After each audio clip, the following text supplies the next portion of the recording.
This video is brought to you by CatBeast.com. Design your own custom snapbacks and hats. What is going on, guys? My name is Tefty. Welcome to your weekly reset video. It is May 2nd, 2017. First things first, weekly featured raid. It is the Vault of Glass. As you know, Atheon Challenge and Templar Challenge are active this week. If you are still missing some exotic adept Vault of Glass primary weapons, this is where you can get them. Templar Challenge, pretty simple. If you have somebody who's really good with the relic, you can basically just keep on running around preventing the teleports while the main team or the DPS team stays in the front of the spawn area, essentially, when you drop down, and then continue to do damage on the Templar. If your damage is on point, and if you're cycling between Weapons of Light Bubbles, Tethers, Touch of Flame with Viking Funeral, and also, I believe that's it actually. Those three, if you're cycling between those three damage enhancers, then you should be able to take them out within, say, 3, maybe 4 teleports, assuming people are using Sleeper Simulant, Gallahorn, Sniper Rifles, all that stuff. If you're a little light on the DPS, might take 6 or 7, so keep that in mind. And then also Atheon Challenge, where you have to kill an Oracle, or each person has to kill an Oracle every time you guys get teleported, whether it be on past or present Mars or Vault of Glass, that type of action.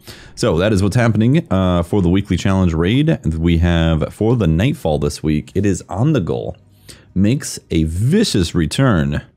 Okay, we got match game. Enemy shield are resistant to all unmatched and elemental damage. So if you're trying to shoot, let's say, wizards with solar shields with arc damage, it is going to be very difficult. It's going to feel like they have like a big old buff on them. So try to match that damage as much as possible. Chaff makes a return as well. Player radar is disabled. Pretty annoying to play with, in my opinion. Your radar is gone, essentially. And then we have grounded. Players take more damage while airborne. Another annoying modifier as well. You're used to jumping. You're used to flying around, doing damage and all that, and then they make you get melted with that. So if a wizard shows up or On the Goal, hits you a few times when you're in the air, you're gonna like just drop really fast. And then Brawler is on as well. Guardian melee damage is greatly increased, which is fun. Yeah, it's actually a fun modifier in my opinion. So you can just run around, punch, get some good damage, and then epic per usual for the Nightfall. For the heroic strikes, we have airborne. Players deal more damage while in the air, specifically 2 times the amount of damage. And then chaff, again, player radar is disabled. Again, another annoying perk.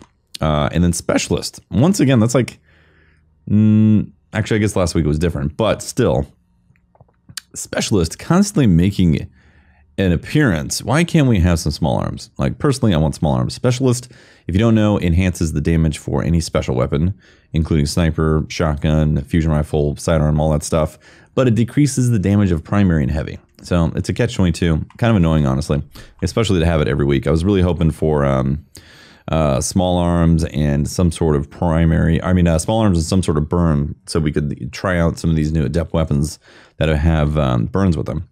For the weekly story playlist, we have Earth and Moon missions, and it's grounded again. So if you jump, you're going to take more damage, and small arms. So we do have small arms in Earth and Moon. So that could actually be pretty fun to bring in some of those weapons.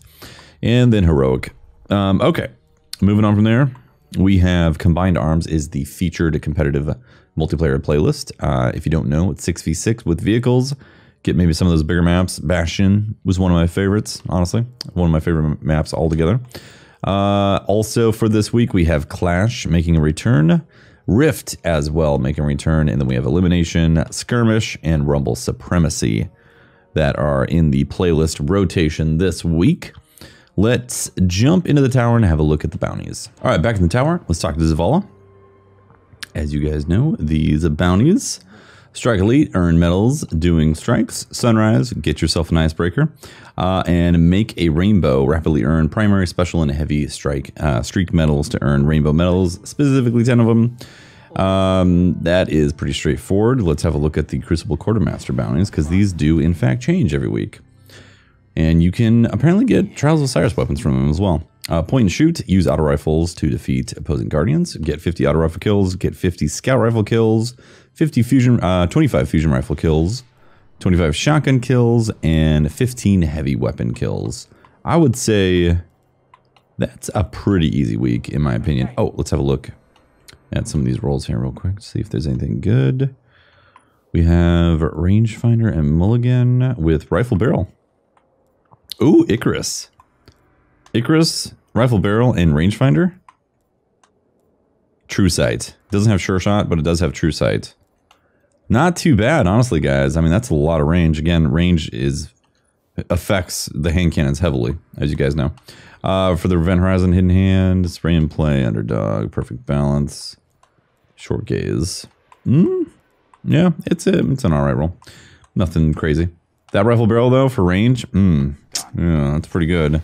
And then Shaxx this week, probably the same thing. What, Clash? Yep, Clash. 7 games of Clash. And then 7 games of Rift. Go in there, get your good stuff, guys. It's gonna be lit. Eris, do you have a maxed out roll? No. Oh, right there. Boom, maxed out. A bond. It's intellect and strength. So Eris is selling a maxed out or 100% roll of a Warlock bond if you're in the market. The Cryptarch in the tower is selling gloves, boots, chest, and primary. For the material exchange this week, Eris is taking Wormspore. Future War Cult is taking Wormspore as well, and Dead Orbit is taking Relic Iron, and New Monarchy is taking Relic Iron.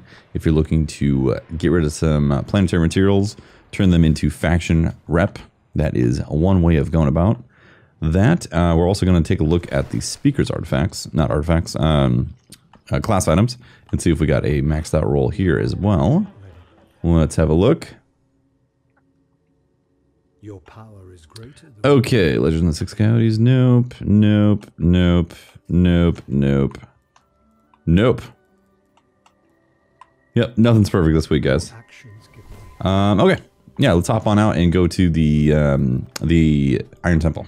All right, we are in the Iron Temple, guys. Let's have a look at the artifacts this week.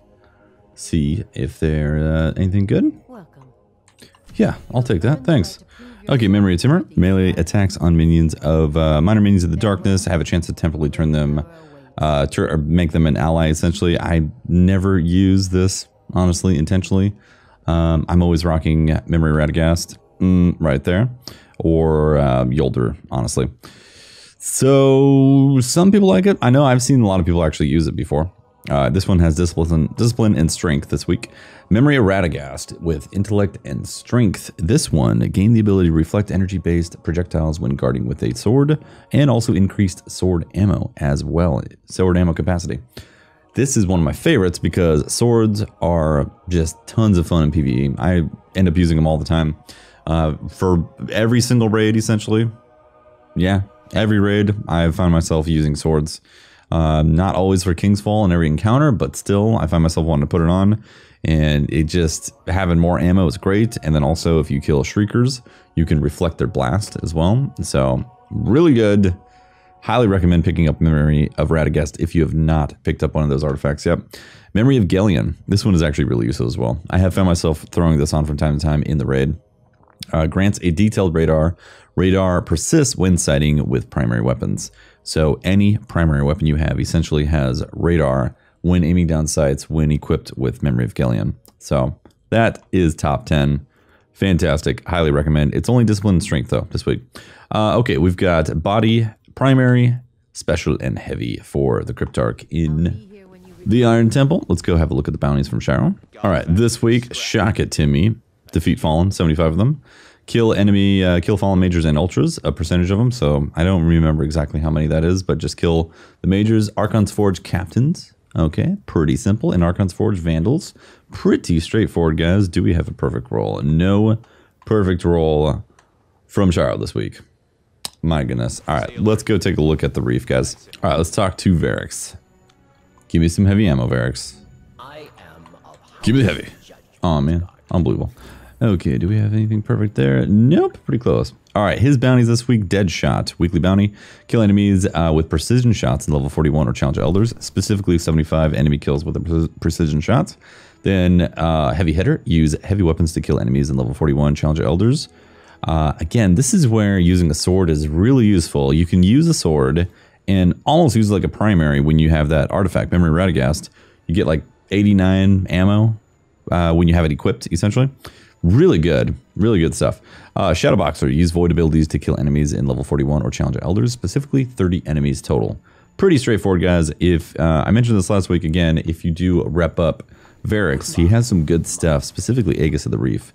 That can actually roll to be a pretty serious pulse rifle. Cryptarch in the Reef has boots, chest, helmet, and heavy.